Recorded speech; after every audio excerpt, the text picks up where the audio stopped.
If you are someone who's trying to integrate more with the sun in your life and you're not doing this, then you'll never get the benefits of the sun.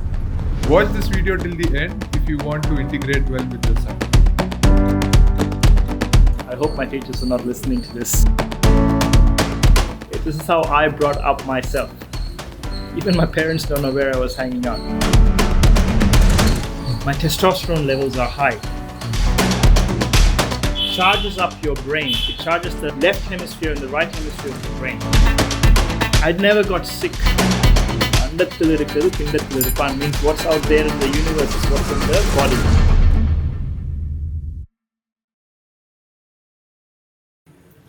With me is Acharya Rajan. I'm going to ask him this question. He is an expert in the sun. Most of his life he's been outside his house or in the outdoors. He's on the sea for at least half of the year and he gets a lot of sun. So who else better to ask this question to? So can you please share how do we integrate with the sun and what are the benefits of sunlight, especially the morning sun and evening sun, and what is the difference between them? Beautiful. Thank you, Kunal, for bringing this question up and also acknowledging the reverence to the sun. I have spent quite a lot of time in the sun. I used to bunk school. I hope my teachers are not listening to this, but if you are, please excuse me. I used to bunk school and go out to the sea and spend a lot of time in the sun. Back then when I was a kid, I didn't understand much about the benefits of the sun. I thought everyone was doing it. It is part of what everyone does. But let alone was I to understand that the rest of my class was stuck in a classroom in artificial light, listening and learning mathematics, science, English, social, history, so on and so forth. I learned all that by being out in nature. I learned about how to read time because I didn't have a watch. I still don't wear a watch. And the places I used to hang out was places where it was way, way far away from civilization. I had to walk, cycle, go places away from any human being reach. So I would read the sun to come back, pretending I was coming back from school. And the entire time I was exposed to the sun, my skin developed a resistance towards absorbing light into the body, creating a microbiome that is resilient. I'd never got sick. And if I did get sick, I would recover really quick. Whenever I didn't get my homework right, and I used to get punished by the teachers, which was back in the day, I was getting a whole heap of wax with the cane stick. My body was resilient enough that I was able to take more beatings and there was no scars, nothing was ever left. And it didn't feel like it was a punishment. I thought it was a test of resilience. So this is the upbringing. This is how I wouldn't say upbringing. This is how I brought up myself. Even my parents don't know where I was hanging out. So here we are in live YouTube about my childhood secret places of hanging out. Learning from nature, what I learned most is the morning sun, the very first sun rays that comes out and as the sun cracks open into the horizon. And today we have Google to tell us what time the sun rises in your location. Back then we didn't. I would be up in the morning at 4:30 in the morning and cycle my way to the beach and sit there and wait for the sun to come.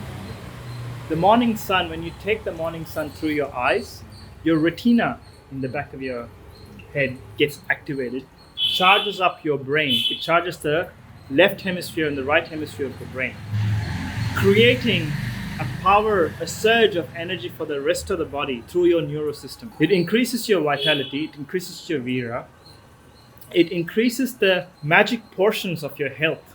Your endocrine system is like buzzing with juice. Gives you feel-good hormones, serotonin.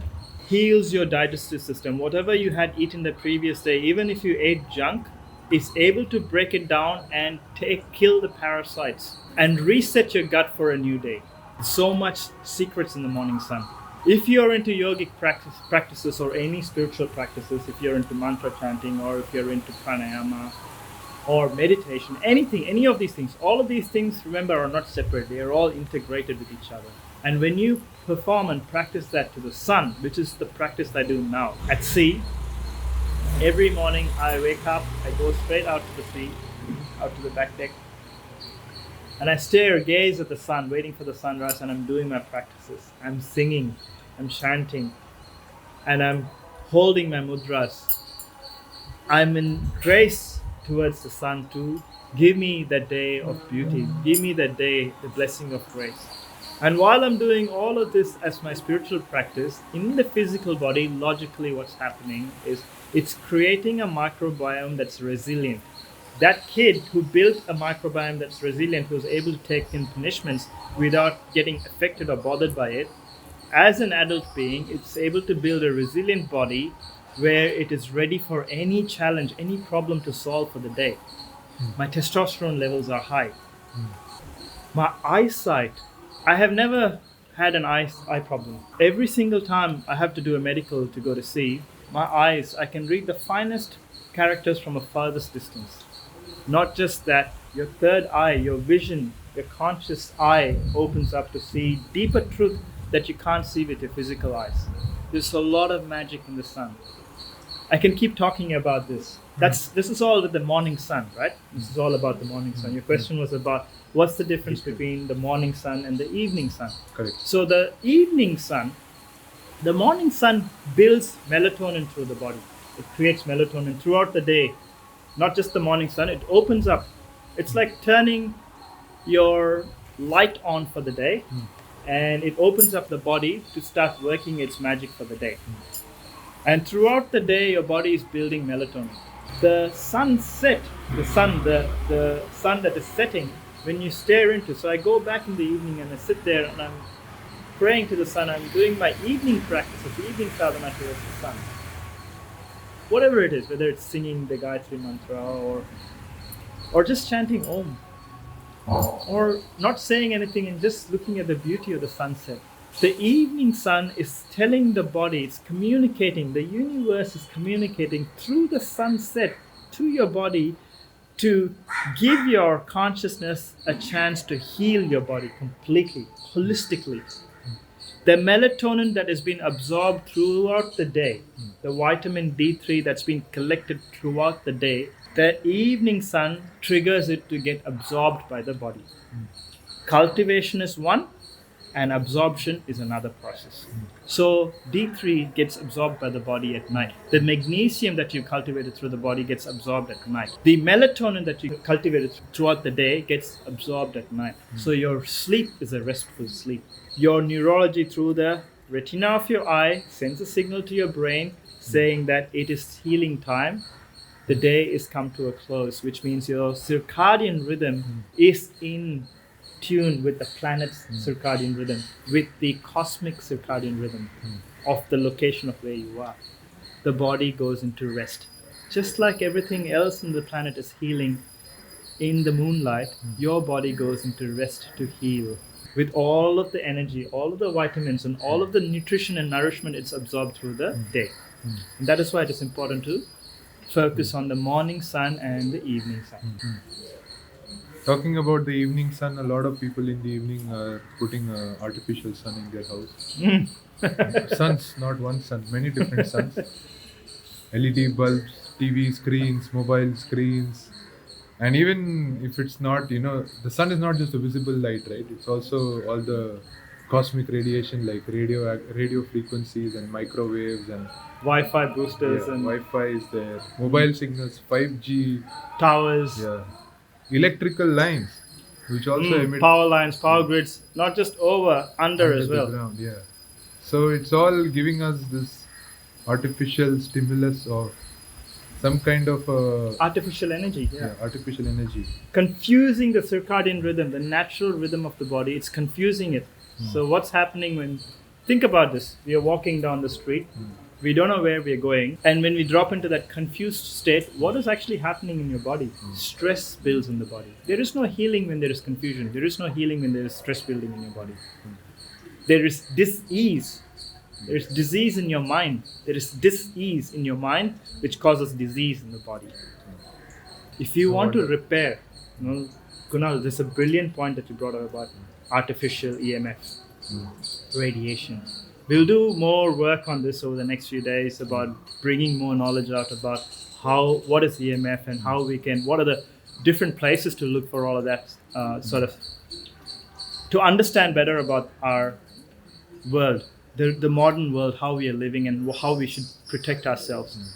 But one of the quickest ways to reverse this, Kunal, is the moonlight.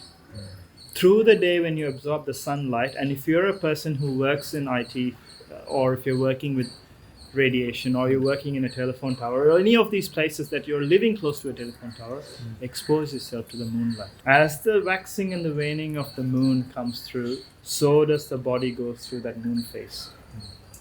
You can absorb solar energy, you can also absorb lunar energy. There are practices for this. There is a solar breathing practice, there's a lunar breathing practice. It's all there in the body. So when you have the science of what's outside, andathil irukkudu pindathil iruppan, means what's out there in the universe is what's in the body. The body is designed by the cosmos just the way the cosmos itself was designed. The secrets are within the body. So expose yourself to moonlight as and when you have the chance, an hour. Just lie down there and absorb the moonlight into your body consciously. Let it fall on your third and absorb the light into your body.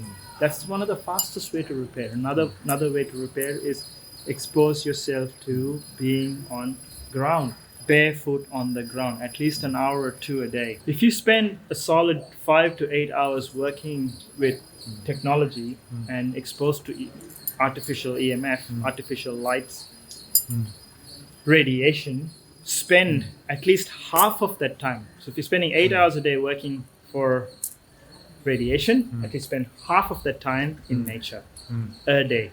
Yes. You will reverse it.